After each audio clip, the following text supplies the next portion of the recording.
IVM।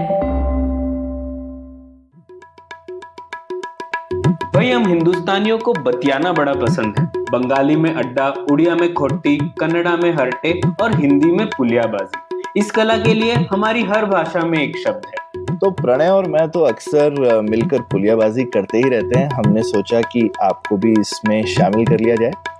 तो आइए प्रणय और सौरभ के साथ करते हैं पुलियाबाजी।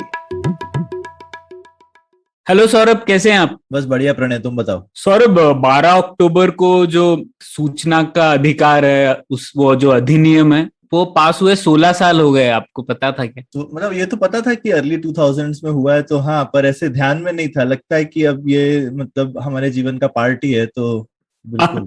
हाँ, हाँ 16 साल हो गए। वैसे आप 16 साल से बहुत डबल से भी ज्यादा है, पर ठीक है, हम मान लेते हैं। हाँ हाँ, तो ये ठीक तो है। बात है। तो सौरभ, इसी पे चर्चा करते हैं, क्योंकि आरटीआई के से जुड़ी हुई एक नई किताब आई थी कुछ महीनों पहले, और उस किताब का टाइटल था कैप्चरिंग इंस्टीट्यूशनल चेंज। और बहुत ही दिलचस्प किताब लगी मुझे, पढ़ी उसमें। और उस आरटीआई का तो एग्जाम्पल है ही है, लेकिन उसमें हिमांशु जो कि ऑथर है, उन्होंने ये भी बताया किस तरीके से भारत में पब्लिक पॉलिसी बदलाव आता है। क्योंकि अक्सर हम लोगों को लगता है कि भारत में पब्लिक पॉलिसी बदलाव तभी आता है जब कोई आपदा आ जाती है। कोविड आ गया तो बदलाव आ गया, या फिर 1991 में एकदम सोना गिरवी रखना पड़ा तो बदलाव आ गया। लेकिन इस किताब में उन्होंने बहुत अच्छे से बताया है कि ऐसा जरूरी नहीं है, और बहुत सारे दूसरे कारण भी हो सकते हैं बदलाव लाने के लिए। तो मुझे लगा इसी पर पुलियाबाजी होनी चाहिए। बिल्कुल जबरदस्त टॉपिक है, और हमारे लिसनर्स तो हमेशा, हमारे बहुत सारे लिसनर हमेशा ये जानना चाहते रहे हिंदुस्तान को कैसे बदलें। तो हाँ बहुत बढ़िया हाँ, टॉपिक। बिल्कुल। तो बस शुरू करते हैं फिर। तो इस बार पुलियाबाजी में कैप्चरिंग इंस्टीट्यूशनल चेंज के ऑथर हिमांशु झा हैं हमारे साथ। Himanshu lecturer and research fellow है हाइडलबर्ग यूनिवर्सिटी जर्मनी में, जहां पे हमें पता पड़ा कि बहुत बड़ा साउथ एशिया इंस्टीट्यूट भी है और बहुत कुछ सिखाया जाता है उसमें साउथ एशिया रिलेटेड। तो हिमांशु, स्वागत है आपका पुलियाबाजी में। धन्यवाद प्रणय। सौरभ, आपका आभार जो पुलियाबाजी करने के लिए आपने मुझको बुलाया। और यह वाकई में समय तो ऐसे बीत गया। आरटीआई जब 2005 में पारित हुआ, उसके बाद 16 साल बीत गए। पहले लोग बोलते थे कि दवाई ठोक दो, अब बोलते हैं कि आरटीआई ठोक दो। तो आरटीआई का तो इस कदर हमारा जीवन शैली में घुसपैठ हो गया है। तो सबसे पहले तो दिवाली भी आने वाली है, तो आप लोगों को दिवाली की शुभकामनाएं, श्रोताओं को भी दिवाली की शुभकामनाएं। आपको बिल्कुल। मेरी तरफ से मिठाई वगैरह आप लोग खूब खाइएगा। हाँ बिल्कुल। आपको भी साउथ एशिया इंस्टीट्यूट में बांटिएगा मिठाई। जी जरूर। पहले सवालों पे आने से पहले, तो हिमांशु, आपका काफी जुड़ाव रहा है आरटीआई से ही। तो कैसे आपको इंटरेस्ट आया इस विषय में, और आपने रिसर्च कैसे की इसमें? कुछ उस बैकग्राउंड के बारे में बताइए पहले। जी प्रणय, इससे इस अवतार से पहले, जो लेक्चरर और एकेडमिक का जो अवतार है, इससे पहले मैंने इंडिया में कई साल, 6-7 साल करीब डेवलपमेंटल सेक्टर में काम किया। तो एक एनजीओ हुआ करता था सोशल वॉच करके। तो उसमें वो हर साल रिपोर्ट निकालते थे, जहां जो इंस्टीट्यूशंस ऑफ गवर्नेंस हैं, जो पार्लियामेंट, जुडिशरी, एग्जीक्यूटिव, कार्यपालिका, न्यायपालिका और लोकल सेल्फ गवर्नमेंट, उनकी क्या परफॉर्मेंस है, उसका हर एक साल रिपोर्ट निकलता था। तो इसी काम के तहत जब 2006 में सूचना का अधिकार, 2005 में जब सूचना का अधिकार आया, तो हम लोगों ने एक प्रोग्राम किया था यूएनडीपी के साथ मिलके। कबीर करके एक संस्था थी मनीष सिसोदिया की, उनके साथ मिलके, कि जो आरटीआई यूजर्स हैं, जिन्होंने 1-2 साल में पारित होने के बाद 1-2 साल में आरटीआई का इस्तेमाल किया है, उनकी क्या कहानी है। तो ये बड़ा फैसिनेटिंग लगा मुझको, बड़ा बड़ा दिलचस्प लगा कि ये लोग कैसे यूज कर रहे हैं, लोग जमीनी स्तर पे सूचना के अधिकार को। तो वहां से मेरी उत्सुकता जागी, और मुझे लगा कि कहानी कुछ डोमिनेंट नैरेटिव्स थे, कुछ स्पष्टीकरण कुछ थे बाजार में, कुछ एकेडमिया में, कि कैसे आया सूचना का अधिकार, कैसे पारित हुआ, क्या प्रोसेसेस थे उसके पीछे। लेकिन मुझे लगा कि ये एक अंदर में होता है ना, एक उत्सुकता होती है कि उसको और खोदा जाए और पता किया जाए। कीड़ा कीड़ा जिसे बोलते हैं, जिसे जिसे हंच बोलते हैं अंग्रेजी में। तो मुझे लगा कहानी है, लेकिन मुझे लग रहा है कि अधूरी है, क्योंकि लोगों से बातचीत भी की थी उस टाइम पे मैंने। लकीली मुझे नेशनल यूनिवर्सिटी सिंगापुर है एक, सिंगापुर में वहां से शोध करने का, पीएचडी वर्क करने का मौका मिला, स्कॉलरशिप मिली। तो मैंने कहा भाई उनके पैसों पे इस पे काम किया जाए। तो मैंने 4 साल इस पे काम किया, और हाइडेलबर्ग, उसके बाद मैं हाइडेलबर्ग ज्वाइन किया मैंने एज अ लेक्चरर। तो इस काम को और फैलाने की मुझे मौका मिला हाइडेलबर्ग में रह के, और ये अब किताब के रूप में आपके सामने है। तो यही एक हर चीज की एक कीड़े से शुरुआत होती है, तो ये एक कीड़ा था जिसने इस किताब के रूप में बाहर आ गया। वाह, बिल्कुल। तो और मतलब मैं तो आपको वही कॉन्ग्रेचुलेशंस बोलना चाहता हूँ किताब पर, क्योंकि बहुत बढ़िया रिसर्च की है, और मतलब काफी डिटेल में आप गए हैं, और उसके साथ साथ सिर्फ आरटीआई की नहीं, पूरी ये जो संस्थागत बदलाव आप जिसे कहते हैं इंस्टीट्यूशनल चेंज, उसकी कहानी है। तो उसी को थोड़ा समझने की कोशिश करते हैं। पहले ये आपने जो कहा है कि टाइटल भी है कैप्चरिंग इंस्टीट्यूशनल चेंज, तो क्या होता है ये इंस्टीट्यूशनल चेंज, इसका मतलब क्या है, और आरटीआई अधिनियम संस्थागत बदलाव का उदाहरण कैसे है, ये भी हमें बताइएगा। अच्छा, तो सबसे पहले प्रणय और सौरभ, आप लोगों को भी बधाई पुलियाबाजी की लोकप्रियता के लिए। मैंने हाल फिलहाल में इस पे एक लेख भी पढ़ा है। तो भाई जब लेख वेख छपने लग जाते हैं, इसका मतलब लोकप्रिय हो गए हैं आप लोग। आप दोनों को बधाई। आप लोगों ने शायद 100 एपिसोड भी पूरे किए हाल फिलहाल में, शायद नहीं? हाँ बिल्कुल। तो उसके लिए भी बधाई। अब आते हैं संस्थागत बदलाव पे, जो संस्थाओं की बात हुई। तो बुनियादी परिभाषा से शुरुआत करते हैं। विश्व प्रख्यात अर्थशास्त्री हुए थे डगलस नॉर्थ। उन्होंने बोला था कि जो संस्थाएं हैं वो औपचारिक और अनौपचारिक मान्यदंड हैं, रूल्स ऑफ द गेम, खेल के नियम हैं। और इन खेल के नियम, इन मानदंडों में, औपचारिक अनौपचारिक मानदंडों में जब परिवर्तन आता है, जब वो पुनर्व्यवस्थित होते हैं, तो संस्थागत बदलाव आता है। ठीक है, लेकिन प्रणय और सौरभ, संस्थाओं की एक और बड़ी खराब आदत होती है कि ये बदलाव, ये बदलते नहीं है। ये एक पथ पे, एक रास्ते पे जब ये चलते हैं, तो इनको बदलना बड़ा कठिन होता है। इसके बावजूद कि विकल्प होंगे, इसके बावजूद कि बेहतर विकल्प होंगे, चूंकि ये एक पथ पे चलते हैं, एक पथ निर्भर हैं, ये पाथ डिपेंडेंस से बोलते हैं इकोनॉमिक्स में, तो इनको बदलना बड़ा मुश्किल है। इनको बदलना इसलिए भी मुश्किल है कि जो इंस्टीट्यूशनल चॉइसेस होते हैं, जो संस्थाओं को, विकल्प को जो अपनाया जाता है, इसके बाद एक विस्तृत network, political social network create हो जाता है इन संस्थाओं के चारों तरफ, जिनका एक निहित स्वार्थ होता है इन संस्थाओं को आगे बढ़ाने। तो विकल्प होते हुए भी आप इसको बदल नहीं सकते हैं, क्योंकि इसके जो लाभकारी हैं, इससे जिनको लाभ होता है, वो चाहते नहीं है कि ये बदले। और सबसे इसका प्रौद्योगिकी में, टेक्नोलॉजी में इसका सबसे बड़ा उदाहरण QWERTY कीबोर्ड का है। सब लोग QWERTY कीबोर्ड यूज करते हैं। तो QWERTY कीबोर्ड जब कंप्यूटर कीबोर्ड के लिए डिजाइन बनने लगे, QWERTY कीबोर्ड एग्जिस्टिंग डिजाइन था मार्केट में, जो मैनुअल टाइपराइटर्स में यूज होता था।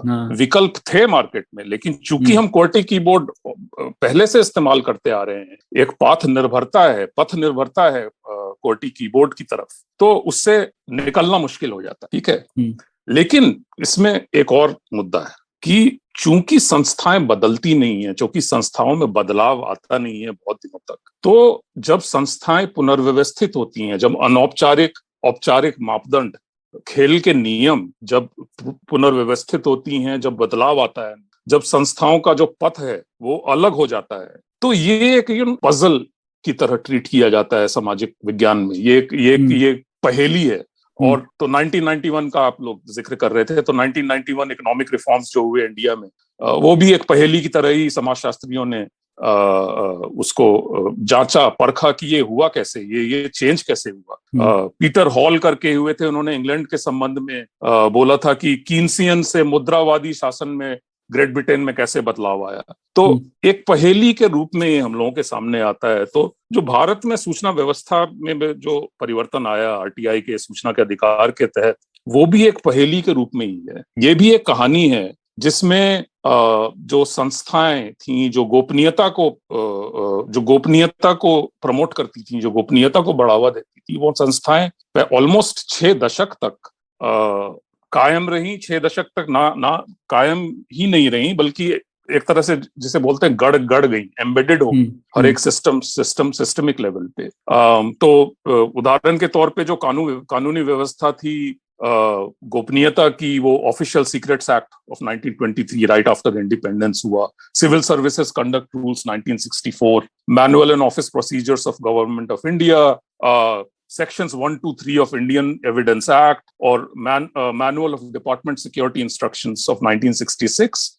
इस कानूनी व्यवस्था से क्या हुआ, तो नागरिक की जो जानने का अधिकार था वो बहुत ही कमजोर हो गया पहले 6 दशक में। तो ऑफिशियल सीक्रेट एक्ट हम लोगों ने अडॉप्ट किया, पहला अमेंडमेंट हुआ उसमें 1951 में, जिसमें ग्रेट ब्रिटेन को हटा के खाली हमने रिप्लेस कर दिया उसको इंडिया से, भारत से। पहला अमेंडमेंट ये हुआ। 1967 में दूसरा अमेंडमेंट हुआ जो ऑफिशियल सीक्रेट्स एक्ट और स्ट्रांग हो गया, जिसमें सेक्शन 5 में एक परिवर्तन हुआ, बदलाव हुआ, जिसके तहत राज्य से, स्टेट से इंफॉर्मेशन लेना, सूचना लेना, और स्टेट की तरफ से कोई सूचना अगर पब्लिक डोमेन में देता है तो वो नॉन बेलेबल कॉग्निजेबल ऑफेंस हो गया, गैर जमानती संज्ञेय अपराध हो गया वो।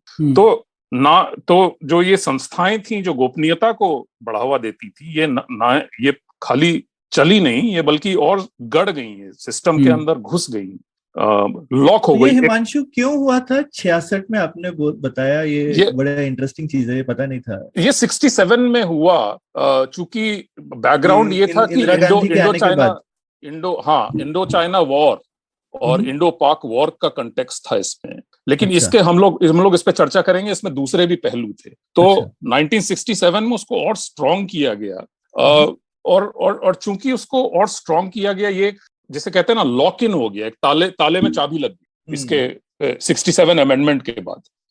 तो जो विकल्प होते हुए विकल्प में बदलाव नहीं था, तो 2005 में चेंज हो गया ये आरटीआई के आने से। जो ताला जो बंद था वो चाबी मिल गई आरटीआई के थ्रू। और आपने पूछा कि आरटीआई क्यों संस्थागत बदलाव का एक उदाहरण हो सकता है, क्यों संस्थागत बदलाव माना जा सकता है आरटीआई को।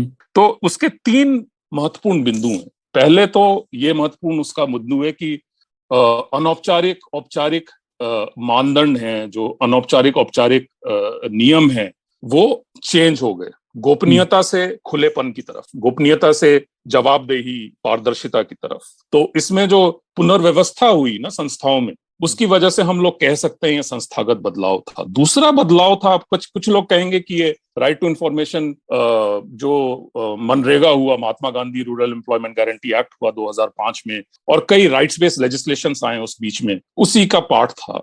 उसका पार्ट जरूर था, उस बीच में जरूर ये पारित हुआ, लेकिन उससे थोड़ा डिफरेंट था इस पॉइंट ऑफ व्यू से कि जो दूसरे राइट्स बेस्ड लेजिस्लेशंस थे, Mahatma Gandhi rural employment guarantee act वगैरह, इनका पहले से कुछ नीतियां थीं जिससे सरकार ने उसके साथ एक्सपेरिमेंट किए थे, जैसे जवाहर रोजगार योजना हो गया, उससे पहले एम्प्लॉयमेंट गारंटी एक्ट महाराष्ट्र हो गया, और या उससे पहले अंत्योदय के साथ एक्सपेरिमेंट हुआ था जनता पार्टी के टाइम। तो एक पॉलिसी प्रिकर्सर था इसका। सूचना के अधिकार का कोई पॉलिसी प्रिकर्सर नहीं था, बल्कि सूचना लेना और देना, जैसे कि मैंने बोला, एक कानूनी अपराध, there was no policy precursor. तो एक पॉलिसी डिपार्चर की तौर पे, जिसे टीवी वगैरह में दिखाते हैं ना कि contrasting before and after picture, पहले में ऐसा था, अब में ऐसा हो गया, तो वही वाली बात हो गई। तीसरा इसमें क्या था कि जो directive principles of state policy है कॉन्स्टिट्यूशन में, नीति निर्देशक सिद्धांत और मौलिक अधिकार, फंडामेंटल राइट्स, बाकी राइट्स में इनमें एक गठजोड़ हो गया। तो जैसे राइट टू लाइफ, जीने का अधिकार और काम करने का अधिकार, दोनों जुड़ गए मनरेगा में। राइट टू इंफॉर्मेशन में क्या हुआ कि कोई directive principles of state policy नहीं था, कोई नीतिगत निर्देश नहीं था उसका। तो आप क्या करेंगे? तो आर्टिकल 19(1)(a) जो अभिव्यक्ति और भाषण, बोलने का स्वतंत्रता देता है आपको, मौलिक अधिकार देता है, फंडामेंटल राइट, वही इंटरप्रेट किया गया कि इसी में जानने का अधिकार है। तो right to information statutory law भी है और कॉन्स्टिट्यूशनल लॉ भी, स्टैट्यूटरी एंड कॉन्स्टिट्यूशनल बोथ। तो ये एक जस्टिसेबल लॉ भी है। तो इन 3 पॉइंट ऑफ व्यू से बोला जा सकता है कि ये संस्थागत बदलाव है। और संस्थागत बदलाव समझने के 2-3 पहलू भी हैं प्रणय, जिसपे मैं बोलना चाहूंगा। तो एक तो है कि जैसे आपने बोला कि क्राइसिस सिचुएशन, एक एक छोटे समय के लिए छोटी सी खिड़की खुलती है, जिसमें जो उस नीतियों के समर्थक हैं उनको मौका मिल जाता है उस नीति को आगे करने में, उस नीति को धकेलने में। तो एक ट्रैक्शन मिल जाता है नीतियों को। जैसे 1991 इकोनॉमिक रिफॉर्म्स में कई लोग बोलते हैं कि IMF एंड वर्ल्ड बैंक का प्रेशर था, फाइनेंशियल क्राइसिस था, और रिफॉर्म्स के जो समर्थक थे उन्होंने रिफॉर्म पुश करने का मौका मिल गया। तो इसको बोलते हैं, जो संस्थागत बदलाव के जो विद्वान हैं वो बोलते हैं क्रिटिकल जंक्चर्स। जो एक क्रिटिकल जंक्चर पे छोटी सी खिड़की खुल गई, मौका मिल गया। जो ये किताब पुलियाबाजी में हम लोग कहते हैं ऐसे मौके पे चौका, या मौके पे, कई लोग तो मौके पे छक्का भी मार देते हैं सौरभ। खैर क्रिकेट की बात ना ही करें तो ज्यादा।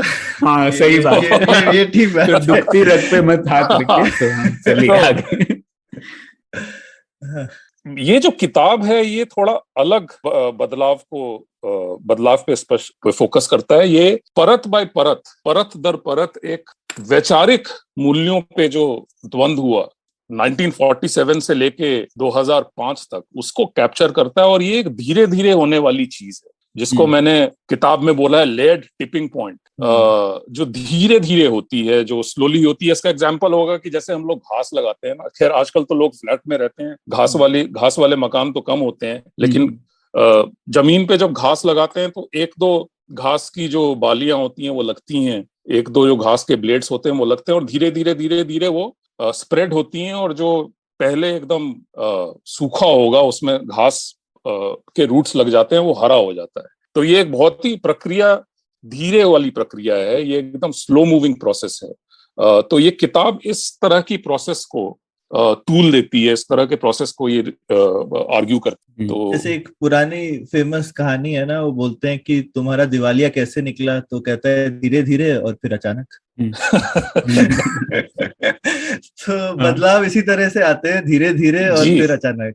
जी नहीं, ये बहुत दिलचस्प बात बोली आपने। और हिमांशु, हम लोग तक्षशिला इंस्टीट्यूशन में पढ़ाते हैं पब्लिक पॉलिसी में, और हम लोग ये मॉडल्स भी डिस्कस कर सकते हैं, क्योंकि जैसा मैंने बोला एक धारणा तो है ही भारत में कि यार बदलाव नहीं होता। जैसे वो जब कोई कमिटी बैठाई जाती है तो लोगों को लगता है कि जैसे ये सनी देओल वाला डायलॉग है ना, तारीख पे तारीख कुछ नहीं होने वाला, उस टाइप की फीलिंग आती है। लेकिन ये जो कमिटीज वगैरह होती है, इसका बहुत बड़ा योगदान रहा है भारत में चेंजेस लाने में, है ना। क्योंकि अगर आपके पास सॉल्यूशन होगा नहीं तो जब आपदा आएगी तो आप क्या उठाएंगे? सॉल्यूशन होने चाहिए ना पहले। तो इसके लिए भी कुछ मॉडल्स है ना, जैसे आपने कहा खिड़की खुलती है, एक वो किंगडम स्कीमा मॉडल जो होता है कि बदलाव तभी आता है जब तीन चीजों का मिलन होता है। एक होता है प्रॉब्लम स्ट्रीम, और एक होता है सॉल्यूशन स्ट्रीम, और तीसरा होता है पॉलिटिकल स्ट्रीम। तो इन तीनों का जब मिलन होता है तब वो खिड़की खुलती है, कुछ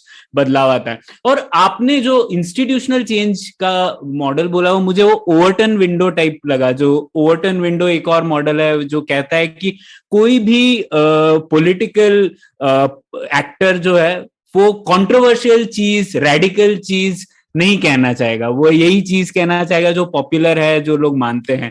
तो जो चीज पॉपुलर है उसे कहा जाता है वो ओवरटन विंडो के भीतर है। पर पॉलिसी में ये कहा जाता है कि उस विंडो को आप मूव कर सकते हैं और आप प्रेशर डाल सकते हैं, या और किसी बदलाव की वजह से ये विंडो मूव हो सकती है। और शायद इंस्टीट्यूशनल चेंज और ये आरटीआई की कहानी में आपको लगता है क्या कि ये ओवरटन विंडो 1947 से धीरे धीरे करके 2005 की ओर बढ़ी? जी, इसमें एक महत्वपूर्ण बात ये समझने की है कि जैसे हम लोग आर्थिक सुधार की बात करते हैं, इकोनॉमिक रिफॉर्म्स की बात करते हैं 1991, या दूसरे भी एग्जांपल्स हैं, उसमें एक क्राइसिस हुआ, ठीक है, एक क्राइसिस प्रेसिपिटेट हुआ, एक तो उसमें फिर नीतियों का एक जो दबाव होता है वो बढ़ा, जो विकल्प नीतियां हुई उनका दबाव बढ़ा। सूचना के अधिकार की जहां तक बात है, यहाँ तो कुछ क्राइसिस ही नहीं था। क्या क्राइसिस था?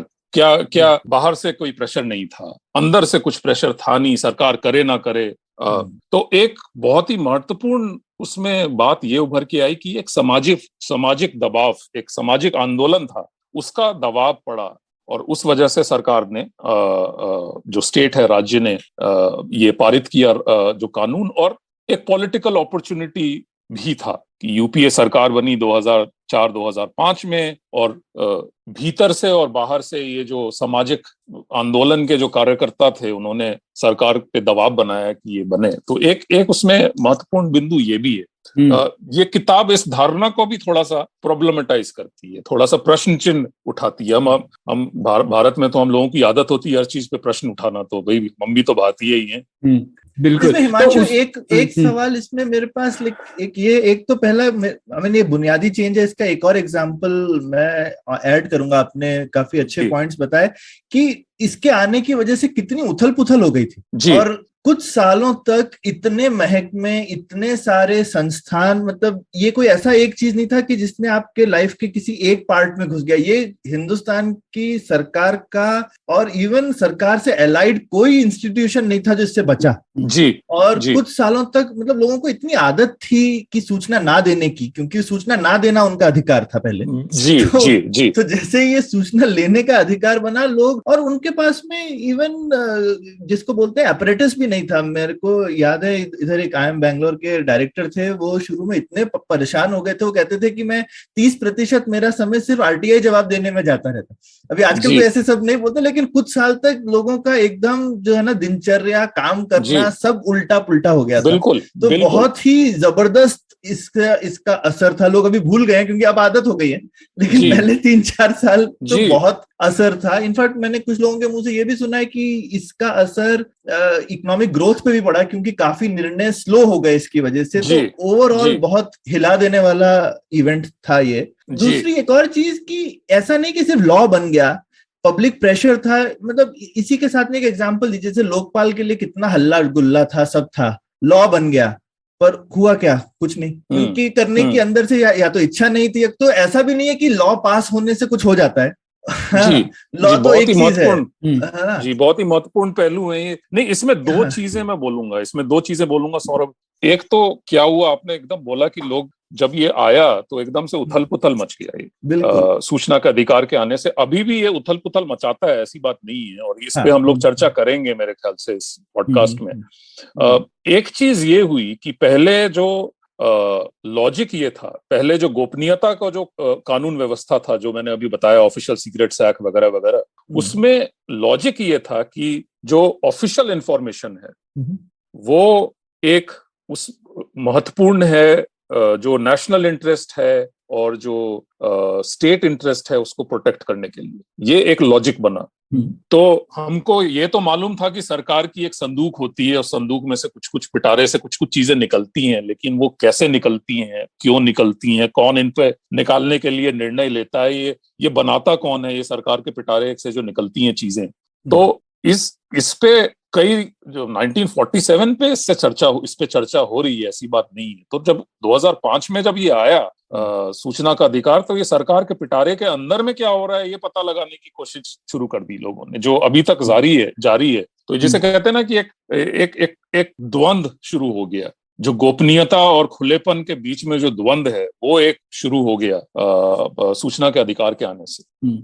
बिल्कुल। और इसमें मैं बस एक और ऐड करूंगा, जैसे ऐसे कई और भी सुधार हुए हैं जो आपदा न होने के बावजूद हुए, जैसे नेशनल पेंशन सिस्टम वाला रिफॉर्म है जो रेणुका के साथ हमने सौरभ चर्चा की थी, वो भी एक मैं उसी टाइप का रिफॉर्म बोलूंगा, जो बहुत ही मूलभूत रिफॉर्म था, लेकिन हम लोगों को पता भी नहीं ज्यादातर, क्योंकि उसमें ऐसा कोई प्रोटेस्ट नहीं हुआ, कोई आपदा नहीं थी, लेकिन बहुत जरूरी था वो रिफॉर्म। मैं GST को भी वैसे ही कहूंगा। शायद इम्प्लीमेंटेशन अभी तो GST का काफी कमजोर है, पर GST भी एक ऐसा रिफॉर्म था जिसमें ऐसा कोई क्राइसिस नहीं थी, लेकिन फिर भी स्टेक होल्डर्स को साथ में लाया गया, स्टेट गवर्नमेंट्स भी राजी हुई वगैरह। तो इसीलिए ये बहुत ही दिलचस्प बात है कि कैसे इस तरीके के बदलाव आते हैं।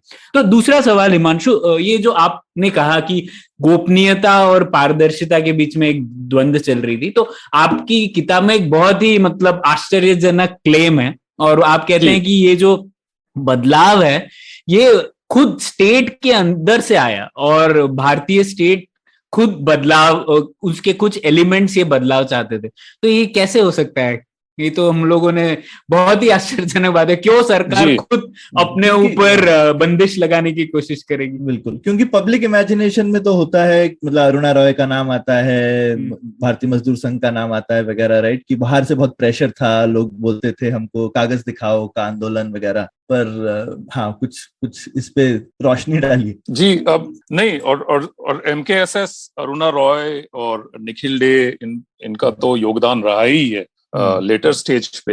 अरुणा रॉय ने तो बल्कि किताब को एंडोर्स भी किया है। जो किताब के पीछे अच्छी बातें लिखते हैं लोग, उसमें से एक अरुणा रॉय भी हैं। तो बहुत अच्छा।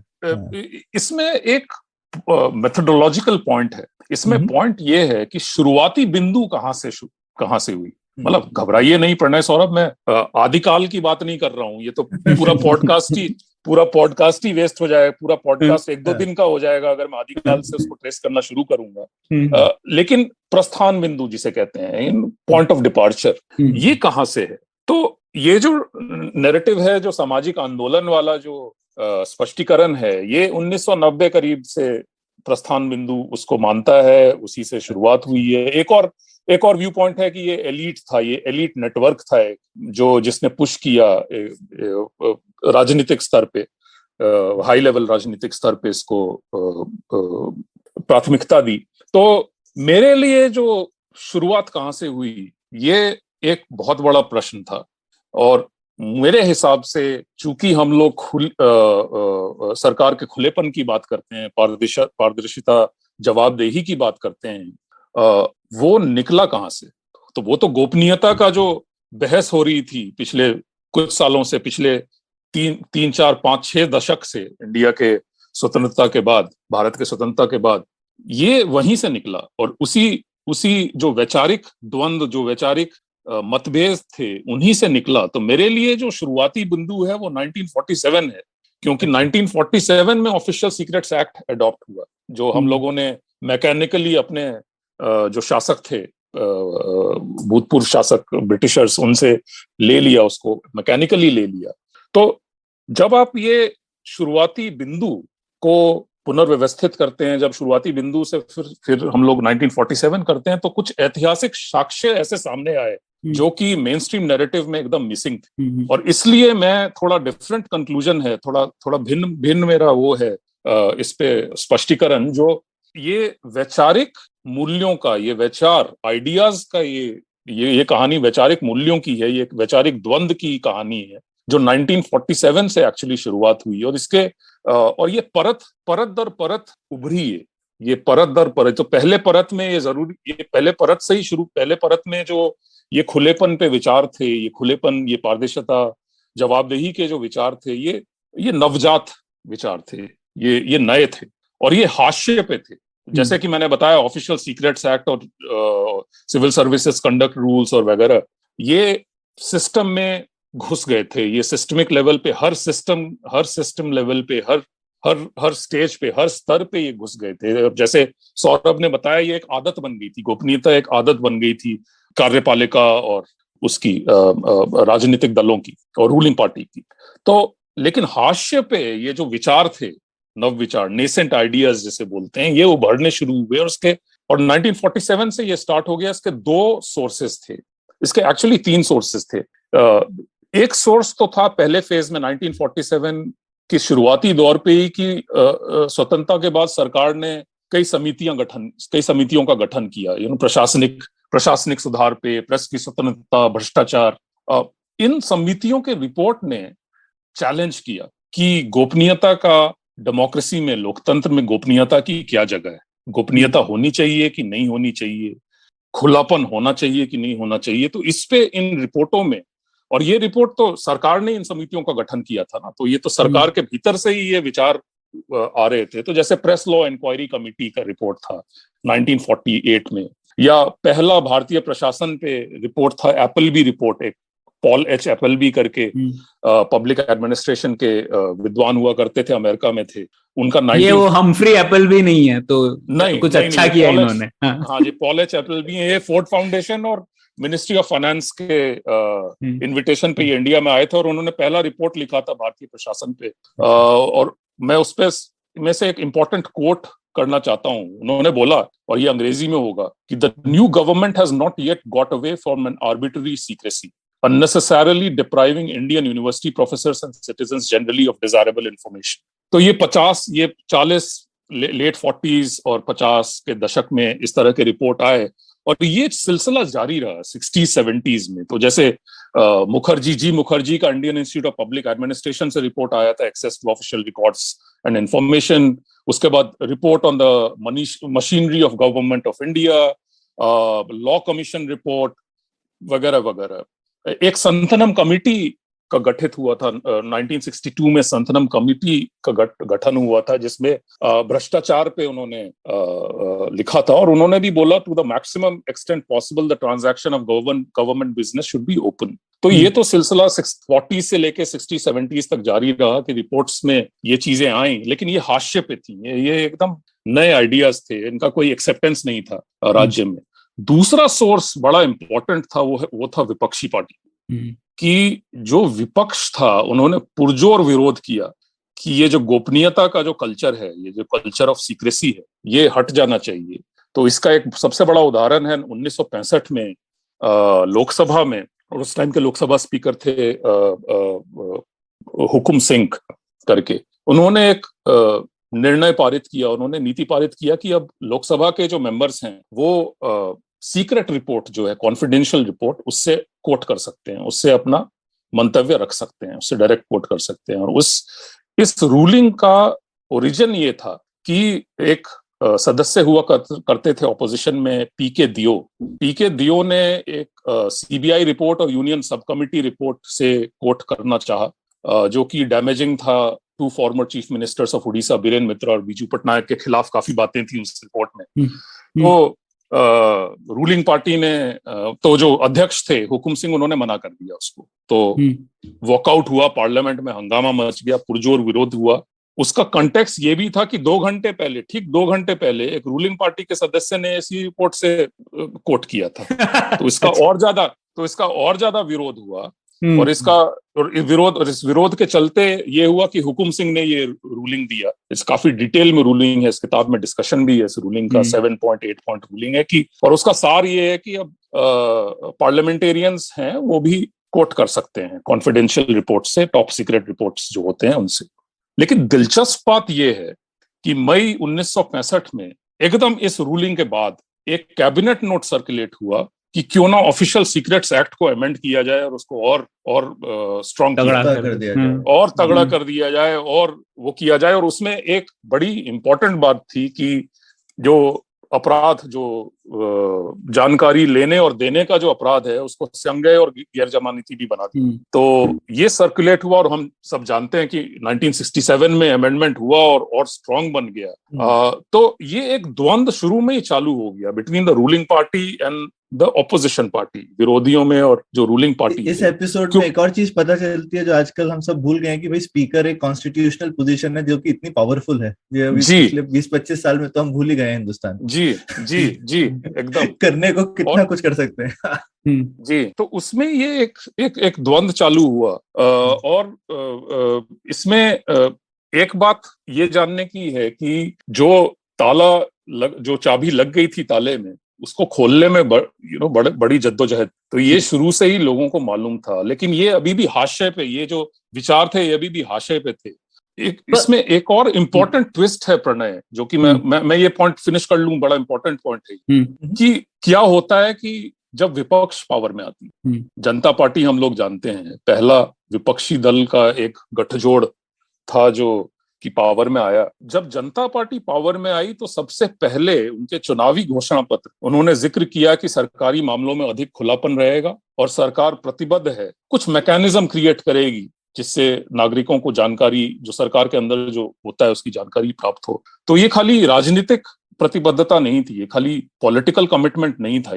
चरण सिंह उस टाइम के जो होम मिनिस्टर थे, उन्होंने एक कमिटी का गठन किया जो कमिटी ऑफिशियल सीक्रेट्स एक्ट को अमेंड करने के लिए उस पे चर्चा करेगी और कुछ लेजिस्लेशन लाने की कोशिश करेगी कि जिससे नागरिकों को जानकारी मिले।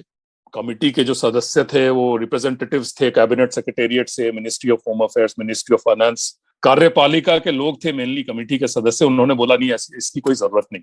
तो ये देख रहे हैं कि द्वंद, वैचारिक द्वंद कैसे शुरू में ही शेप हुआ। तो इस किताब में इसका काफी विस्तृत रूप में इसको मैंने हाईलाइट करने की कोशिश की है, इस पर डिस्कशन किया है।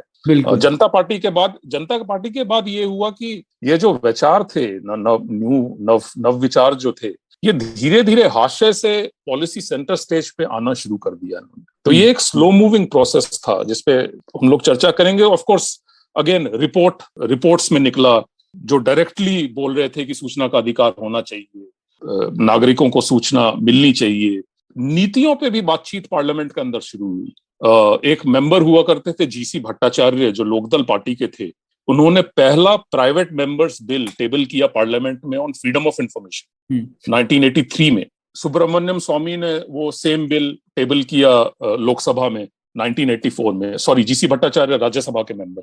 तो पॉलिसी प्रोसेसेस भी, जो नीतियों पे जो एक डिस्कशन होता है विद इन पार्लियामेंट, उस पे भी शुरू हो गया था। ये जो जीसी भट्टाचार्य का बिल है, ये जो हमारा मेन स्ट्रीम नैरेटिव है, डोमिनेंट नैरेटिव, उसमें पूरा मिसिंग है। तो ऐतिहासिक साक्ष्य ऐसे हैं जो कि प्रॉब्लमेटाइज करते हैं एग्जिस्टिंग नैरेटिव्स को। ठीक है, तो दूसरे चरण पे आने से पहले इसमें एक दिलचस्प वाकया था आपकी किताब में, वो राजनारायण के केस से जुड़ा हुआ, क्योंकि ये 1975 और इमरजेंसी में भी ये ऑपोजिशन पार्टी से और आरटीआई से जुड़ा हुआ था। वो इंदिरा गांधी और इमरजेंसी का केस मुझे आइडिया ही नहीं था, तो उसके बारे में बताइए। नहीं, उसका वो एक माहौल बन गया था विरोधियों का। जैसे मैंने बताया ना, 1965 में वो रूलिंग हुआ, 1967 में अमेंडमेंट हुआ। 1967 में जब अमेंडमेंट हुआ पार्लियामेंट में, जब उसको रखा गया संसद में, तो उसका भी पुरजोर विरोध हुआ। राजनारायण उसमें से विरोधियों में से एक थे जिन्होंने बोला ये तो काला विधायक है। एक एम रत्नास्वामी करके थे, स्वतंत्रता पार्टी के ही मेंबर थे वो। उन्होंने तो बल्कि यहां तक बोल दिया कि citizens have right to know. बड़ा इंपॉर्टेंट डिबेट था ये, जिसमें राइट टू नो की बात हो रही है 1967 में, बताइए। और विचारों का एक संगम भी देखने को मिलता है इसमें। पीके देओ जो स्वतंत्रता पार्टी के मेंबर थे, उन्होंने 1965 में उनकी अहम भूमिका थी जो हुकुम सिंह की रूलिंग आई उसमें। और एम रत्नास्वामी भी स्वतंत्रता पार्टी के ही मेंबर थे। राजनारायण जनता पार्टी के अहम सदस्य थे, जिन्होंने, चरण सिंह ने, जैसे मैंने बताया, एक समिति का गठन किया था। तो जिसे बोलते हैं ना, आइडिएशनल कनेक्शंस भी थे इसमें। ऐसी बात नहीं है कि ये इंडिपेंडेंट इनिशिएटिव्स थे, सदस्यों के थे, लेकिन इनका कनेक्शन भी था। तो राजनारायण का क्या हुआ, इसका एक माहौल था। इस माहौल में राजनारायण का जो फेमस केस है, जिसमें Indira Gandhi, then prime minister Indira Gandhi के इलेक्शन को उन्होंने चैलेंज किया था कोर्ट में। तो सबूत के तौर पे राजनारायण के जो लॉयर थे, काउंसिल थे, उन्होंने एक ब्लू बुक मांगा। ब्लू बुक में क्या होता है कि जो प्राइम मिनिस्टर, जो प्रधानमंत्री की जो मूवमेंट होती है, उनकी नोटिंग होती है। तो सरकार ने उसको बोला कि ये तो प्रिविलेज इंफॉर्मेशन है, स्टेट का प्रिविलेज है, ये गोपनीय चीज है, ये तो हम नहीं दे सकते भाई। तो कोर्ट ने बोला कि भाई ये तो लार्जर पब्लिक इंटरेस्ट में है, लोकहित में है। दूसरी चीज, आर्टिकल 19(1)(a) अभिव्यक्ति और भाषण, जो speech, freedom of expression and speech है आर्टिकल 19(1) में, ये में वो मौलिक अधिकार है, तो इसको तो हम लोग अपहोल्ड करेंगे। और उन्होंने में जो वर्डिक्ट दिया इसको अपहोल्ड करने में, उसमें क्लियरली उन्होंने इसको फ्रेम किया है, इसको इंटरप्रेट किया है citizens right to know, as right to know. Allahabad high court ने और फिर सुप्रीम कोर्ट ने फाइनली।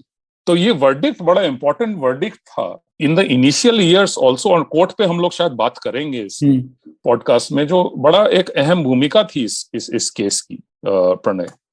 लेकिन ये सब हुआ, सब कुछ मैंने बताया। 1986 में बड़ा इंटरेस्टिंग चीज हुआ, बड़ी दिलचस्प चीज हुई 1986 में, कि आरटीआई की, राजीव गांधी ने एक कमीशन ऑफ इंक्वायरी एक्ट हुआ करता है, जो कि कमीशन ऑफ इंक्वायरी एक्ट होती है, जो कोई भी समिति अगर गठित होती है सरकार की तरफ से, वो अपना रिपोर्ट पार्लियामेंट में टेबल करती है। 1986 में राजीव गांधी ने कमीशन ऑफ इंक्वायरी एक्ट का अमेंडमेंट किया, कि जो कि एम्पावर करती थी किसी भी कमिटी को, वो बाध्य नहीं है रिपोर्ट रखने के लिए पार्लियामेंट में। तो आप देख रहे हैं कि पहले लेयर में ये परत था, एक मैं अपने किताब में इसको पहला परत बोलता हूँ, पहला फेज, कि इसमें एक तरफ तो ये सब चीजें हो रही हैं जिसमें खुलेपन, जवाबदेही पारदर्शिता का मांग हो रहा है, डिमांड हो रही है, ओपोजिशन से निकल रहा है, रिपोर्टों में आ रहा है, कोर्ट्स में निकल रहा है, और दूसरी तरफ एक उसको वापस धकेला जा रहा है रूलिंग पार्टी से। तो जिसे बोलते हैं द्वंद जिसे बोलते हैं हिंदी में, वो एक द्वंद चल रहा था। युद्ध नहीं बोलूंगा मैं, ये द्वंद बोलूंगा इसको।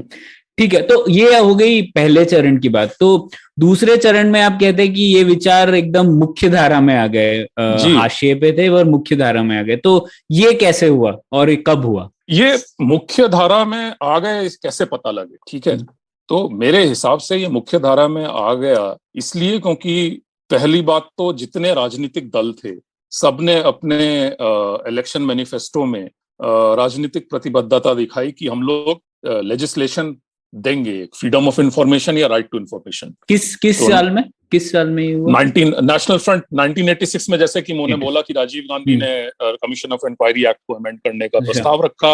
1989 में सरकार बदली, नेशनल फ्रंट गवर्नमेंट, अगेन विपक्षी दलों का गठजोड़ सरकार, रूलिंग पार्टी के खिलाफ आवाज जिन लोगों ने उठाई उन्होंने सरकार बनाई, नेशनल फ्रंट गवर्नमेंट 1989 में। लेकिन ये खाली राजनीतिक प्रतिबद्धता नहीं थी, नीतिगत मंशा भी इसमें दिखती थी। नीतियों का जो प्रोसेस था, जो पॉलिसी प्रोसेसेस थी, वो भी स्टार्ट हुई इस पॉइंट ऑफ व्यू से। जो कार्यपालिका थी उसको भी पुश किया गया। तो जैसे वीपी सिंह गवर्नमेंट ने एक कैबिनेट कमेटी का गठन किया, यूनाइटेड फ्रंट गवर्नमेंट ने एक बड़ी इंपॉर्टेंट कमेटी का गठन किया जिसको एचडी चोरी कमेटी के नाम से जानते हैं हम लोग, 1997 में। उसके बाद, और चूंकि ये अल्पकाल के लिए सरकारें थी, दो साल, शायद 2 साल चली थी नेशनल फ्रंट गवर्नमेंट, और यूनाइटेड फ्रंट गवर्नमेंट भी 2 साल, तो ये लोग उसको पूरा नहीं कर पाए। लेकिन चूंकि मैं ये आर्ग्यू करता हूं, विचारों का विस्तृत भारीपन था जो पहले फेज में हुआ, वो धीरे धीरे चूंकि पॉलिसी सेंटर स्टेज में आ गया था। जब एनडीए गवर्नमेंट पावर में आई तो उन्होंने जो कि पूरा टर्म था एनडीए गवर्नमेंट का वाजपेयी के अंडर, उन्होंने फ्रीडम ऑफ इंफॉर्मेशन 2003 एनेक्ट किया, और उसके बाद उस एक्ट पे और ज्यादा अमेंड करते हुए और ज्यादा चीजें उसमें इंक्लूड करते हुए राइट टू इंफॉर्मेशन 2005 हुआ। तो ये एक पहले जो विचार थे उनका एक जिसे कहते हैं ना वेट ऑफ अर्लियर आइडियाज, वो था जो 2000 एनडीए सरकार और बहुत यूपीए सरकार में देखा जा सकता है। लेकिन इंटरेस्टिंग बात यह है प्रणय इसमें कि 1991-96 में जब नरसिम्हा राव गवर्नमेंट थी, तो आप आर्थिक सुधार की बात की ना आपने, तो आर्थिक सुधार की जब बात हो रही थी, इकोनॉमिक रिफॉर्म्स की, उस टाइम में आईएमएफ एंड वर्ल्ड बैंक का एक चल रहा था स्ट्रक्चरल एडजस्टमेंट प्रोग्राम्स, याद होगा।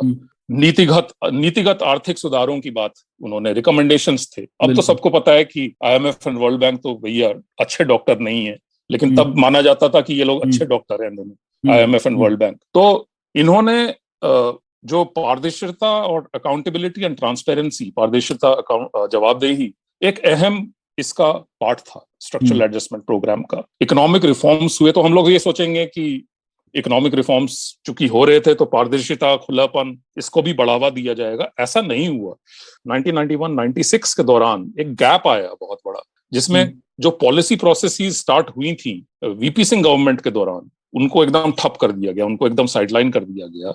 यही नहीं, जो manual of department security instructions थे 1966 के, जिसके तहत किसी भी डॉक्यूमेंट को कॉन्फिडेंशियल है ये, या सीक्रेट है या सुपर सीक्रेट है, ये कैटेगराइज किया जाता है, उसको और स्ट्रॉन्ग बनाया गया।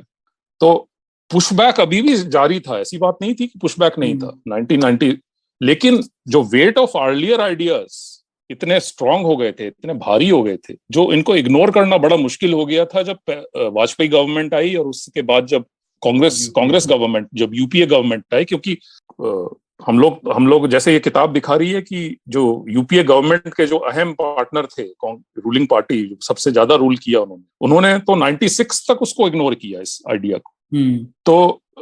तो ये एक सेकंड, इसलिए ये मेन स्ट्रीमिंग मैं बोलता हूँ, मेन स्ट्रीमिंग इसलिए भी है कि एक कंसेंसस बनाने का भी सिलसिला चला। कार्यपालिका, जैसे सौरभ बता रहे थे, एक कार्यपालिका की तरफ से ना एक अनसर्टेनिटी थी, एक हेजिटेंसी थी कि इसको अपनाया जाए कि नहीं। तो एक सरकार के अंदर ही एक कंसेंसस बनाने का एक सिलसिला जारी हुआ, जिसमें चीफ मिनिस्टर्स कॉन्फ्रेंस हुआ 1997 में, उसके बाद 1996 में चीफ सेक्रेटरीज कॉन्फ्रेंस हुआ, उसके बाद वर्कशॉप्स हुए, तो सब नेशनल लेवल पे भी, उपराष्ट्रीय स्तर पे भी कई इंडिपेंडेंट इनिशिएटिव्स उभर के आए प्रणय। तो ये सब चीजें होने लगी जब पॉलिसी मेन स्ट्रीमिंग हो गया उसका, तो इसलिए उसको ऑपोजिशन के रेल्म से जो हाशिए पे थी वो अब मिडिल में आ गई, वो सेंटर स्टेज पे आ गई, उनका मेन स्ट्रीमिंग हो गया। बिल्कुल, हाँ। और आपने लिखा भी है किस तरीके से कुछ स्टेट गवर्नमेंट्स ने भी इस तरीके के फ्रीडम ऑफ इंफॉर्मेशन टाइप के रूल्स लाए। तो इसमें अब जब क्योंकि हम पॉलिटिकल पार्टीज की बात करते हैं, तो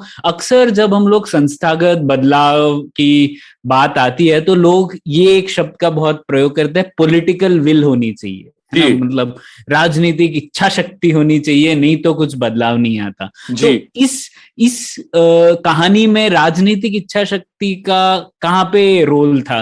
क्योंकि जैसे आपने कहा एनडीए गवर्नमेंट ने लाया तो था ये फ्रीडम ऑफ इंफॉर्मेशन, पर वो एनफोर्स तो नहीं हुआ, फिर आखिरकार आरटीआई आया। तो क्या है ये राजनीतिक इच्छा शक्ति का रोल, आप कैसे देखते हैं उसे? राजनीतिक इच्छा शक्ति महत्वपूर्ण है, इम्पोर्टेंट है प्रणय, लेकिन और उससे भी ज्यादा महत्वपूर्ण प्रश्न ये है कि राजनीतिक इच्छा शक्ति बनेगी कहाँ से?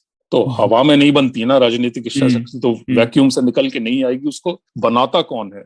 तो इस किताब में मैं ये कहता, ये आर्ग्यू कर रहा हूँ कि विचारों का जो वृद्धिशील इंक्रीमेंटल वेट, वृद्धिशील भार जो है, ये इच्छा शक्ति में एक इम्पोर्टेंट रोल अदा करता है। ये इच्छा शक्ति बनाने में एक इम्पोर्टेंट रोल अदा करता है। इससे जो पार्टी 1947 से इस आइडिया को रेजिस्ट कर रही थी, इस आइडिया पे ध्यान ही नहीं दे रही थी, वो पार्टी भी कन्वर्ट हो गई 2005 में। तो और भी महत्वपूर्ण क्वेश्चन है कि ठीक है, इच्छा शक्ति के बगैर तो कुछ होता ही नहीं, लेकिन इच्छा शक्ति बनती कहाँ से? तो इसमें मेरे ख्याल से माहौल कैसे आया जिसमें ये पुश बना, आप उसकी बात कर रहे हैं कि वो माहौल कैसे आया? और मुझे लग रहा है कि इच्छा शक्ति से भी ज्यादा जो स्टेट थिंकिंग है, राज्य का जो सोच है, वो बदलना जरूरी है।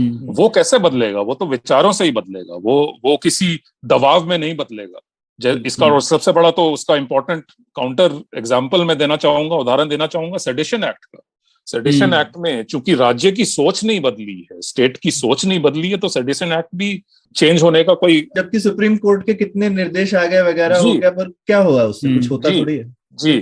तो इसमें जो विचारों का जो वृद्धिशील भार है, वो एक बड़ा इंपॉर्टेंट रोल अदा करती है, और इसलिए राजनीतिक इच्छा शक्ति कहानी में एक अहम भूमिका निभाती है। लेकिन राजनीतिक इच्छा शक्ति कैसे आती है, ये एक दूसरा महत्वपूर्ण प्रश्न है प्रणय। बिल्कुल। और शायद ये राजनीतिक इच्छा शक्ति, जैसा आपने समझाया, वो ओवरटर्न विंडो से जुड़ी हुई बात है ना, कि लोग पॉलिटिशियन वही करेंगे जब स्टेट थिंकिंग बदलेगा या सोशल प्रेशर बढ़ेगा। जरूरी नहीं है कि ठीक, ये तो दिलचस्प बात है। क्योंकि प्रणय इसमें मेरे को एक और चीज भी लगती है कि राजनीतिक इच्छा शक्ति, पॉलिटिशियन भी इंटेलिजेंट होते ही हैं, वो ऐसा तीर भी नहीं चलाना चाहते जो कि जिसका कुछ असर ही नहीं हो। वरना आप तीर तो खूब चला सकते हैं और उसके बाद पता चलेगा वो कहीं गायब हो गया, तो आपकी फिर जिसको कहते हैं ना, एक बाल चला जाता है। जी। तो आप भी फिर देख के करते हैं कि जब मैं ये कुछ कहूंगा तो ये लोग करेंगे, ये लोग मानेंगे और ये आगे तक बात जाएगी। अब हमने मतलब इतनी सारी चीजें देखी, इतने सारे एग्जाम्पल हैं जहाँ पे काफी अलग अलग लॉ भी पास हो जाता है या सुप्रीम कोर्ट भी बोल देता है, फिर भी कुछ नहीं होता है। पर ये हमारे पास एक एग्जाम्पल है जिसमें कुछ हुआ जी। तो ये और बहुत कुछ एक जिसको कहते हैं ना, एक सब कुछ साथ में आने की जरूरत है।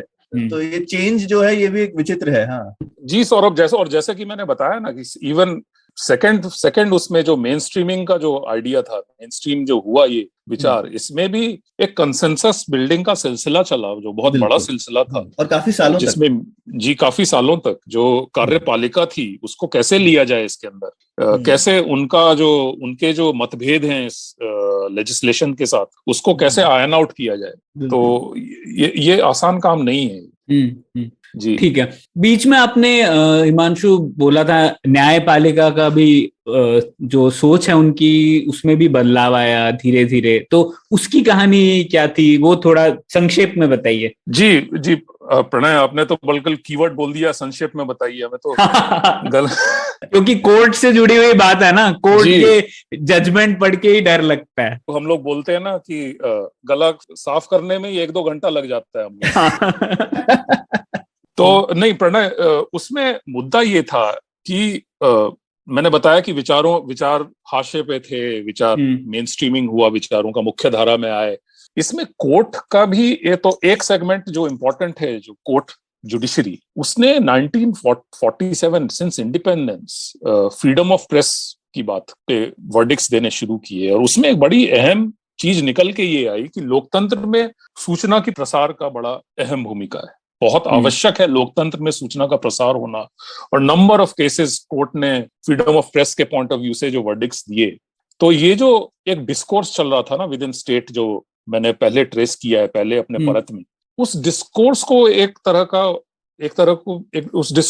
का सपोर्ट मिला फ्रॉम द कोर्ट।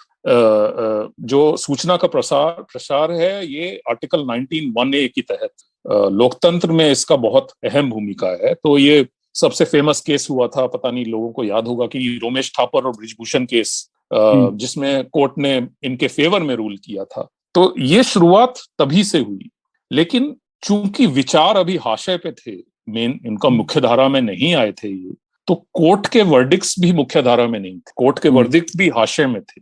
वो इनडायरेक्टली सूचना के अधिकार या नागरिक के जानने के अधिकार पे बात हो रही थी। लेकिन आपने राजनारायण केस की अभी बात की हम लोगों ने, उसमें मेरे ख्याल से पहली दफा कोर्ट ने right to know, right to information की बात की, नागरिकों के जानने के अधिकार की बात की, और उसके बाद से सिलसिला चालू हुआ। उसके बाद 1982 में जैसे एसपी गुप्ता केस था, जिसको फेमसली नोन एज जजेस ट्रांसफर्स केस, तो उसमें उन्होंने कोर्ट ने फिर राइट टू नो की बात की। और इंटरेस्टिंगली कोर्ट ने जो राजनारायण केस का जो वर्डिक्ट था, उसको वर्बिटिम कोर्ट ने साइट किया। जो रिपोर्ट्स की मैं बात कर रहा हूँ, 19 आफ्टर जनता पार्टी गवर्नमेंट जो रिपोर्ट्स आई, उसमें से कुछ पैराग्राफ्स लेके कोर्ट ने अपने जजमेंट में किया। तो एक कनेक्शन भी था, वैचारिक एक कनेक्शन भी था कोर्ट के वर्डिक्ट्स में। और जब ये विचार मुख्य धारा में आई नेशनल फ्रंट गवर्नमेंट से, तो कई केसेस हुए, दिनेश त्रिवेदी केस और कई केसेस हुए इस तरह के, जो अब आर्टिकल 19(1)(a) कोर्ट ने इंटरप्रेट करना शुरू कर दिया एज राइट टू नो। तो कोर्ट, अगर हम लोग पार्लियामेंट, संसद या टेक्नोक्रेसी या कार्यपालिका वगैरह को अगर हम लोग देखते हैं दो परतों में, तो कोर्ट के जजमेंट्स भी हम लोगों को दो परतों में समझना पड़ेगा। लेकिन उसका एक मूलभूत जो मूलभूत उसमें पॉइंट है, वो है आर्टिकल 19(1)(a) का, जो मौलिक अधिकार का जो इंटरप्रिटेशन हुआ कोर्ट में। लेकिन इसमें मैं ये कहना चाहूंगा कि कोर्ट का जो इसमें वर्डिक्ट का जो वो था, वो लीनियर नहीं है, उतार चढ़ाव तो था ही। कई बारी कोर्ट इसको अपहोल्ड करती थी आर्टिकल 19(1)(a) को, और कई बारी उसको निरस्त भी कर देती थी। तो ये चला, लेकिन कोर्ट की इसमें जुडिशरी की अहम भूमिका है। और ज्यादातर जुडिशरी में हम लोग देखते हैं कि एसपी गुप्ता का साइटेशन होता है, या राजनारायण का लोग बात करते हैं राइट टू नो के तहत सिलसिले में। लेकिन जो एक मेथोडिकल जो ट्रेसिंग है वर्डिक्ट्स का ओवर द ईयर्स, मुझे नहीं लगता कि किसी ने अभी तक किया है, जो कि इस किताब में एक बहुत ही बड़ा चैप्टर है। बल्कि पब्लिशर ने बोला भी कि भाई ये चैप्टर तो आपका बड़ा लंबा हो गया है, छोटा कीजिए। तो ये जैसे आपने बताया ना संक्षिप्त में, तो आप पहले नहीं है जिन्होंने मुझे बोला है कि संक्षिप्त में कीजिए। सही बात है। हाँ, तो न्यायपालिका की बात है तो ऐसे तो होता ही है। खैर, तो अब आपने बहुत अच्छी तरीके से समझाया किस तरीके से अलग अलग संस्थाएं जुड़ रही हैं इस प्रोजेक्ट से, है ना। शायद सब इस प्रोजेक्ट में फुल्ली ऑन बोर्ड नहीं है, कभी आगे जा रही है, पीछे जा रही है, पर फिर भी डायरेक्शन एक तरफ है। अब उसका एक और जो संस्था थी जो जुड़ी, वो था समाज। अपने हम लोगों ने बात की सरकार की, अब समाज की तो काफी कहानियां सुनी है हम लोगों ने कि ठीक है, MKSS जो मजदूर किसान शक्ति संगठन है, उनका योगदान था वगैरह। तो उसके बारे में भी थोड़ा कुछ बताइए। जो जुगलबंदी की आप बात करते हैं कि सिर्फ समाज अपने ओर से ही नहीं जा रहा था, एक जुगलबंदी चल रही थी सरकार और समाज के बीच, तो उसके बारे में बताइए किस तरीके की जुगलबंदी थी। जी प्रणय, सबसे पहले मैं ये बताऊंगा, एक इम्पोर्टेंट इसमें पॉइंट है कि स्टेट थिंकिंग, राज्य की सोच में अगर परिवर्तन नहीं आता ओवर द इयर्स, तो जो सेम सोशल मूवमेंट था, सेम सामाजिक आंदोलन के लोग थे, उनको अलग तरह से स्टेट डील करती। चूंकि जो राज्य में सोच उसके फेवर में आ गया था कि हाँ भाई कुछ इस तरह का होना चाहिए, तो सामाजिक परिवर्तन के जो लोग थे, समाज के जो लोग थे, जो सामाजिक आंदोलन से जुड़े हुए लोग थे, उनका भी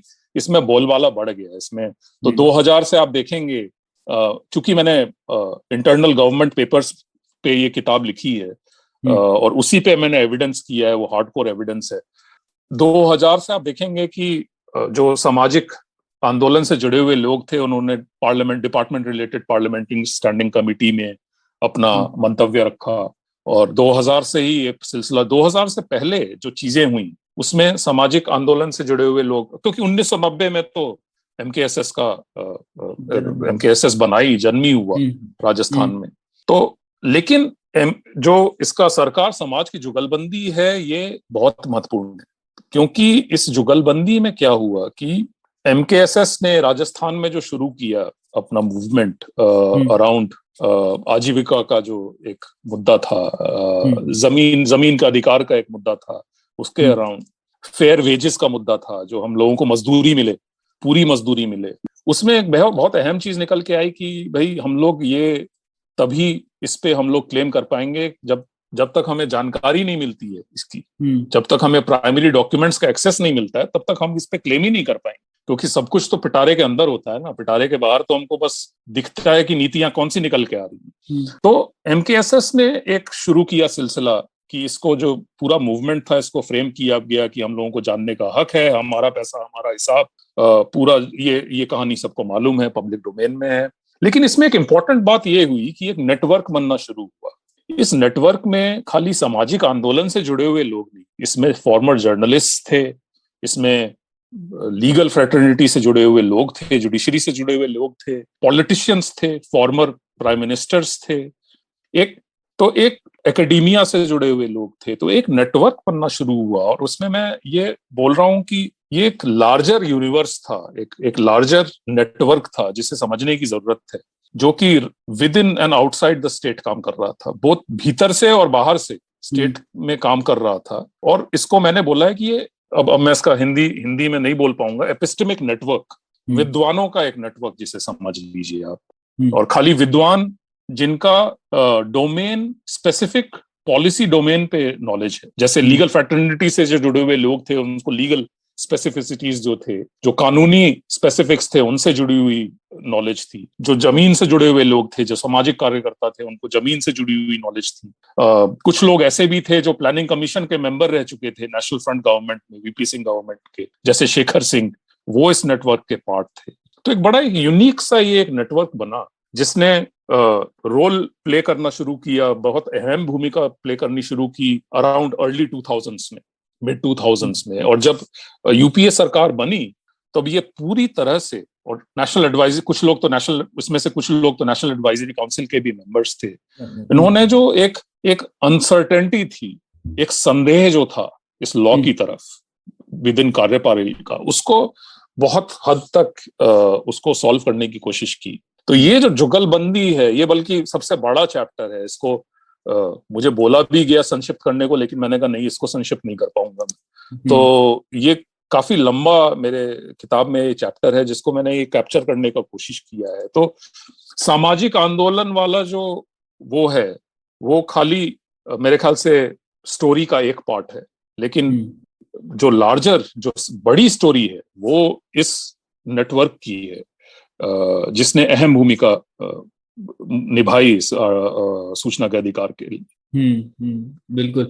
और जैसा कि आपने लिखा भी है, जो अरुणा रॉय जी हैं, जैसे वो भी आईएएस ऑफिसर थी, तो उनका भी एक नेटवर्क था, उनको भी ऐसा नहीं था कि ये राज्य और समाज एक दूसरे से एकदम झगड़ ही रहे थे, लेकिन उनको भी पता था किस तरीके से सरकारें काम करती हैं वगैरह, तो शायद उसका भी फायदा हुआ इस केस में। जी एकदम मैंने बताया ना कि अगर नेटवर्क को देखा जाए तो ये हर नेटवर्क का एक नोड होता है, एक पॉइंट होता है ना, जिससे बिंदुएं होती हैं, जिससे डॉट्स होती हैं, जिससे ये नेटवर्क पूरा होता है। तो हर एक डॉट का अपना एक यूनिक कैरेक्टरिस्टिक था।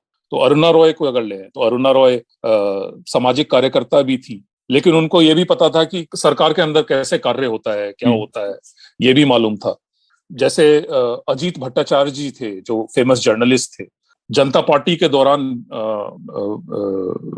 उन्होंने एक जनता पार्टी के दौरान उन्होंने जनता मूवमेंट के दौरान वो एवरी मैन्स वीकली करके एक पत्र वो आता था, उसको एडिट करते थे। तो जनता पार्टी में जो उस टाइम में जो वैचारिक द्वंद्व चल रहा था, वो उससे बहुत अच्छी तरह से वाकिफ थे। तो इस तरह के जो लिंक्स हैं, ये भी इस नेटवर्क में बड़े इंपॉर्टेंट थे। ये पुलियाबाजी खत्म करने से पहले एक आखिरी सवाल था। अब जैसे कह रहे थे कि सरकार की थिंकिंग में ही बदलाव आया था, तो अब जबकि 16 साल हो चुके हैं आरटीआई को, अब आपको क्या लगता है सच में किस हद तक बदलाव आया है? क्योंकि अब जैसे हम लोग देखते हैं आरटीआई के कार्यान्वयन में कुछ खामियां भी आई हैं, हम लोगों को ये भी पता पड़ा है कि सरकार भी अब वापस पीछे खींच रही है आरटीआई के अधिनियम को ही। फिर हम लोग को ये भी सुनने में आता है कि ज्यादातर केस तो सरकारी कर्मचारी खुद पर ही फाइल कर रहे हैं, मतलब या तो पेंशन से जुड़े हुए वगैरह, उस तरीके के केसेस ज्यादा हैं आरटीआई अधिनियम का फायदा लेने वाले लोग। तो हम लोगों कैसे समझे आरटीआई को? ये किताब में कवर्ड नहीं है, लेकिन मैं आपका पर्सपेक्टिव जानना चाहता था इस पर। नहीं प्रणव, नहीं, मैं तो ये ऐड करूंगा कि श्रोता जो लोग जो खाली पढ़े ही नहीं, खरीदे भी ये किताब, जिससे जिससे थोड़ी खरीद के पढ़े। जी, जोक्स अपार्ट, नहीं, इसमें इम्पोर्टेंट पॉइंट ये है प्रणय कि जब ये पारित हुआ, जैसे सौरभ कह रहे थे कि शुरू से ही इसका उथल पुथल हो गया, आरटीआई का प्रयोग हुआ, सूचना का अधिकार का प्रयोग हुआ, जो मेजर स्कैम्स हुए उस बीच में, उसमें आरटीआई की अहम भूमिका थी, और नेशनल लेवल पे, even at the local village level. और मेरी बिहार पे कुछ शोध है इस सिलसिले में जो इकोनॉमिक एंड पॉलिटिकल वीकली में छपा हुआ है। इसमें लोकल लेवल पे भी सूचना के अधिकार को जो लोगों ने इस्तेमाल किया, और मेरी किताब शुरू ही होती है एक मजलूम नदाफ की कहानी से, जो एक रिक्शा वाले ने कैसे इंदिरा आवास योजना में लोन पाया, राइट टू इंफॉर्मेशन, सूचना के अधिकार को यूज करते हुए, इस्तेमाल करते हुए। तो जैसे मैंने शुरू में ही बताया, और कितने लोगों की जाने गई इसके, तो उससे पता चलता है कि वो सूचना कितनी अहम रही होगी कि उसके लिए लोगों को जान देनी पड़ी। जी एकदम। और तो मेरे ख्याल से तो डेफिनेटली शिफ्ट आया है कल्चर में, जो गोपनीयता का एक कल्चर था उसमें डेफिनेटली शिफ्ट आया है। इस मद्देनजर से शिफ्ट आया है कि लोग अब सरकार से जवाब मांग रहे हैं, लोग अब सरकार पे प्रश्न उठा रहे हैं, लोग अब सरकार से पूछ रहे हैं, भाई कितना पैसा खर्च हुआ, कहाँ खर्च हुआ, हमको बताइए, कैसे आप डिसीजन पे पहुंचे। और ये तो कोविड में कई लोगों ने आरटीआई फाइल की, डिटेल्स बताइए हमको। तो एक दूसरी तरह का द्वंद्व शुरू हो गया है इसमें, और इंडिया में तो ये होता ही है कि लॉ पास हो जाता है और उसके बाद नई तरह की समस्याएं शुरू होती हैं। तो जो इंफॉर्मेशन गिवर्स जो हैं उनको अगर सप्लाई साइड माना जाए, और इंफॉर्मेशन सीकर्स जो हैं उनको डिमांड साइड माना जाए, तो दोनों में जो संबंध है वो उतार चढ़ाव के संबंध, वो कोई बड़ा अच्छा दोस्ती यारी का संबंध नहीं है प्रणय, वो एक बड़ा उतार चढ़ाव का संबंध है। और मुझे तो लगता है कि जो सूचना के अधिकार का पावर है वो अब नागरिकों के हाथ में, और जो कि हम देख रहे हैं, जिनको हम पॉपुलर भाषा में और पॉपुलर अखबारों में भी पढ़ते हैं, आरटीआई एक्टिविस्ट, आरटीआई समाजकर्ता, वो बड़ा अहम भूमिका निभा रहे हैं, not only at the national level but also at the local level, at the village level, कि हर एक डिस्ट्रिक्ट में आप पाएंगे। और ये मैं बता रहा हूँ कि कोई डेवलप्ड स्टेट, मतलब ये मैं बता रहा हूँ बिहार की कहानी, कि हर डिस्ट्रिक्ट में आप पाएंगे कि एक कुछ लोग हैं जो सूचना के अधिकार का रेगुलर यूज करते हैं सरकार से जवाब मांगने में, और जिनको मैं बोलता हूँ ये कोर हैं आरटीआई फ्रेमवर्क के, कानूनी व्यवस्था के, ये एक अहम भूमिका निभा रहे हैं। जैसे एमकेएसएस ने अहम भूमिका निभाई ना, वैसे ही ये लोग अहम भूमिका निभा रहे हैं, जिससे सूचना मिले ना मिले ये लोग सूचना के अधिकार का इस्तेमाल करते हैं। मेरे ख्याल से इस पे एक नया रिसर्च करने की जरूरत है कि इससे मूविंग बियॉन्ड कि कितने फाइल हुए, कितने रिजेक्ट हुए, कितने एक्सेप्ट हुए, कितना पेनल्टी लगा, कितनी पेंडेंसी है, कि लोग यूज करते हैं, कैसे यूज करते हैं, क्यों यूज करते हैं। तो इससे पता लगेगा कि ये नया पॉलिटिक्स ऑफ अकाउंटेबिलिटी उभर के आया है अपने देश में। हमारे देश में तो हर चीज का पॉलिटिक्स ही बन जाता है ना, तो एक नया पॉलिटिक्स ऑफ अकाउंटेबिलिटी उभर के आया है, जिसमें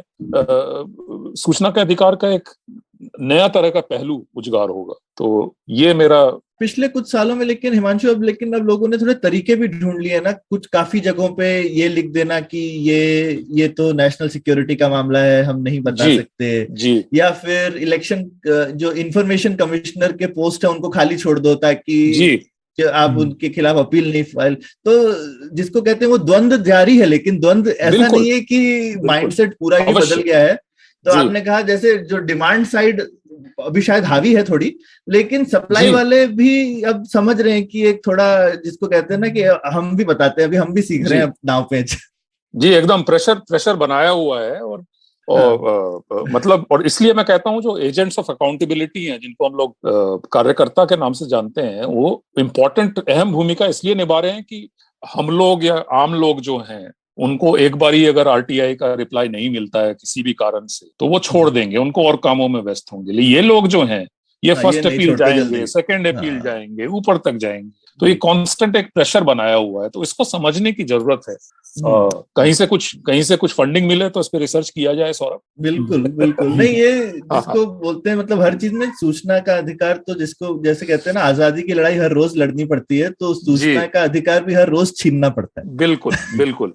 ऐसे तो कोई देता नहीं है। एकदम जी। वाह। तो इसी पॉजिटिव नोट पर ये पुलियाबाजी समाप्त करते हैं। हिमांशु, बहुत बहुत मजा आया आपसे बात करके, और फिर से कहेंगे श्रोताओं से कि किताब खरीद के पढ़िए और बताइए हिमांशु को कैसे लगी, और हमें भी बताइए। और मजा आया Himanshu, thank you. Thanks so much Himanshu.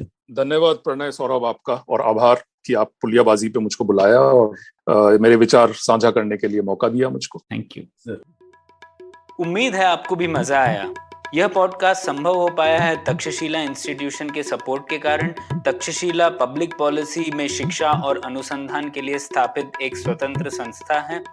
आप दुनिया के किसी भी कोने में हो, आपकी उम्र कुछ भी हो, अगर आप पब्लिक पॉलिसी, विदेश नीति या टेक्नोलॉजी गवर्नेंस में रुचि रखते हैं तो तक्षशिला की वेबसाइट takshashila.org.in पर उनके कोर्सेज को जरूर चेक कीजिए। और अगर आप पुलियाबाजी में शामिल होना चाहते हैं तो हमसे कनेक्ट कीजिए puliyabazi@gmail.com पर या फिर @puliyabazi ट्विटर पर। शुक्रिया। Hey everybody, it's been a great week on the IVM Podcast Network. On the Edges and Sledges Cricket Podcast, DJ and Ashwin discuss how Pakistan won against India, ending its 29-year World Cup streak, and discuss some of the other matches from the Super 12 round of the T20 World Cup. On Agla Station Adulthood, learn all the skincare essentials with dermatologist Puneet Sarogi as Ritasha and Ayushi ask him about skincare routines. On Hans Fani, listen to an interesting story, Dustbin Mein Peek, about how the government targets the common man to divert people's attention from political corruption. On the Habit Coach Kannada podcast, Ashton introduces the concept of a sleep primer and how we can use it for better. Do follow us on social media. We're IVM Podcast on Twitter, Facebook, Instagram, and LinkedIn. And remember, if you're enjoying this show or any of our other shows for that matter, please do tell a friend. And finally, we'd like to thank our sponsors this week, Cred, Bank of Baroda, Quarter, CoinSwitch, Kuber, Slay Coffee, Intel, Kotak Mahindra Bank, and Oxfam India. Thank you so much for making this possible. Eventually, you'll see the end of your childhood. Get accustomed to womanhood. Enjoy the experience of sisterhood. Might get to wifehood. Or not. Choose motherhood. Or not. You'll learn to define your personhood. Earn a livelihood. Change the neighborhood. And get rid of the falsehood that life post-academia is easy. So join me, Ritasha. And me, Ayushi. On a journey from station starting point. To station, what now? Next station, Pudin Station. And hopefully, Agla Station, Adulthood. Fresh episodes out every Thursday.